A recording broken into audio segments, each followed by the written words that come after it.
Geli tidur rumah abang. Geli mandi di bilik mandi mak abang tu, saya geli. Bilik mandi mak abang tak ada tile, simen pecah-pecah. Jadi kita balik kampung, pergi rumah orang kampung, bilik mandi bukan ada tile pun. Bilik mandi tu pun dengan simen pecah dah, tinggal pasir duk berlubang. Dia pijak tu dia geli. Air bertakung sini, katak 2 ekor pula dia tengok muka dia. Dia kata yang tu dia geli. Dia kata tak boleh, I tak suka. Kalau I nak balik rumah you, kita tidur dekat hotel kat Pekan. You baliklah rumah mak you, I tidur kat hotel.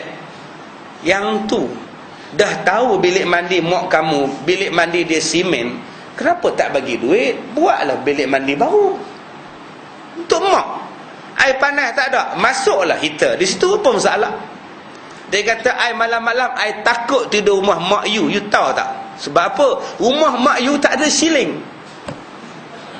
Tak ada siling. Dia kata kayu alang aja duk banyak. Bila I tidur, I tengok kayu alang tu macam ada orang tengok I. You tahu tak? I takut. You tak apalah, you tidur berdengkok. I ni dia takut, tuan-tuan. Tengok kayu alang tu. Dia pun bukan ada siling macam kita. Setengah rumah kampung, siling tu dia bubuh plastik. Dia bubuh plastik biru tu melenduk, tuan-tuan tu. Dia perasan macam ada orang duk tengok dia. Dengan sebab itu dia tak nak balik. Yang ni suami jangan taat pada isteri yang mengada-ngada macam itu. Seperti ia berkehendak keluar di rumahnya kerana mau ziarah mak bapaknya, maka iaitu harus diberi izin kepadanya. Janganlah sampai putus silaturahim, dan peliharalah hatinya dan hati orang tuanya supaya cenderung hatinya kasih kepada suami dengan tiada diputuskan rahim kepada dua ibu bapaknya. Suami-suami kenalah benarkan isteri nak balik rumah mak dia. Jangan tuan-tuan bila dah dapat satu isteri, tuan-tuan tak bagi dia balik, salah. Itu mak bapak dia. Walaupun tuan-tuan tak berkenan dengan mak bapak dia, balik juga. Kalau tak ada mak bapak dia, tuan-tuan tak dapat isteri tuan-tuan. Ada setengah langsung tak boleh balik, tak mau balik dan tak nak balik. Kalau balik pun hari raya kedua, tu pun senyap-senyap dah balik. Pukul 7.30 baru sampai. Lemang dah habis, ketupat dah tak ada baru sampai. Pagi besok dah nak balik Kuala Lumpur balik. Sampai 7.30 malam. 7.30 pagi balik KL lah.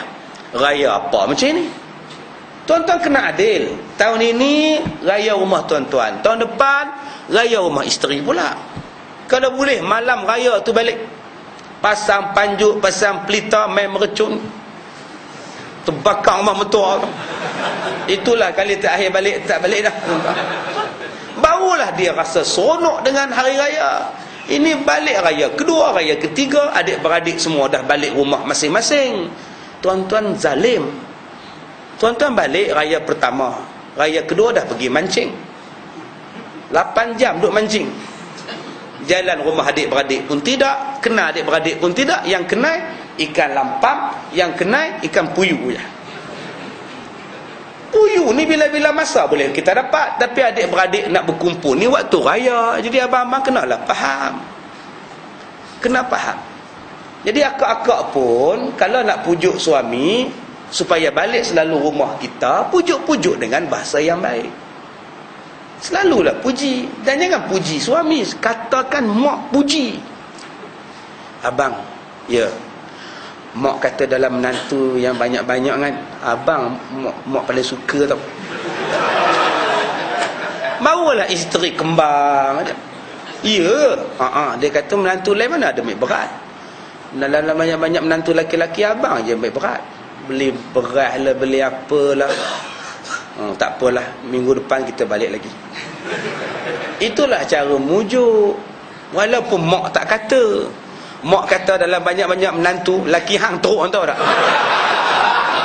Mak kata macam itu, tuan-tuan, ubah dan olah lah sikit. Bohong macam tu dibenarkan syarak. Bohong macam ni benar syarak. Untuk menarik dan mengikat kekuatan rumah tangga dibenarkan. Isteri-isteri pun, suami bohong pun boleh, dengan syarat bohong tu nak bagi sayang, tak apa. Macam tuan-tuan tengok isteri tuan-tuan letih masak, letih jaga anak, letih jaga kucing dan sebagainya, penat. Pujilah sikit. Abang tengok daripada minggu lepas, Abang nampak kamu slim sikit pak. Nampak kurus sikit. Kau makan slimming tea ke? Tak ada slimming lah. Dapat sel tu nak puji orang tu ada lah apa-apa tu. Mesti dia masuk dalam bilik tuan-tuan. Lepas tuan-tuan kata macam tu. Tuan-tuan dia buat apa? Dia tengok depan cermin. Ya ke? Nampak tak? Benda macam tu boleh buat untuk bagi isteri seronok. Walaupun tak ada slim pun tuan-tuan. Kecil sikit pada tong je tuan-tuan. Boleh. Ni masalah puji langsung. Tidak apa pun. Tidak condemn tiap-tiap hari. Jadi kena hangatkan jiwa orang. Kena semarakkan kasih sayang. Barulah dia boleh berbaik dengan kita. Baik, kita sambung. Adapun jikalau dia minta izin kerana mau pergi bersuka-suka melihat wayang atau melihat permainan yang haram. Wayang ni tuan-tuan, kalau cerita hak baik-baik pilah tengok. Cerita yang tak teruk-teruk tak apa. Tuan-tuan bawa isteri tuan-tuan pi tengok Upin dan Ipin. Betul-betul tak apa. Cerita kartun bukannya apa. Tak ada salah, pergi tengok. Atau melihat permainan yang haram. Jom heboh, syua heboh. Yang tu confirm lah. Ataupun mau pergi mendengar dan melihat keramaian dancing.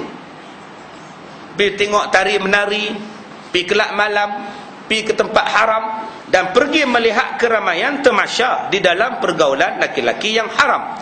Atau pergi memboros-boros wang pada bukan tempatnya. Maka semuanya itu haram diikutkan. Termasuklah kalau isteri dia nak berlakon, isteri dia nak berlakon teater ke, nak jadi penyanyi ke, haram diikut. Ataupun, dan janganlah memberikan dia izin keluar. Maka jikalau diturutkan kehendaknya, maka dia adalah seorang yang berkongsi bersama isterinya di dalam perkara haram. Maka jadilah pada suaminya tadi alamat-alamat mustahak diturunkan bala kepada suaminya. Jadi mungkin tak timbul dalam masyarakat. Bala itu hanya timbul pada si suami terlebih dahulu. Jika juga tidak harus diikut kehendak isteri yang menegahkan suaminya berbuat baik kepada kedua ibu bapa suami dan saudara mara suami.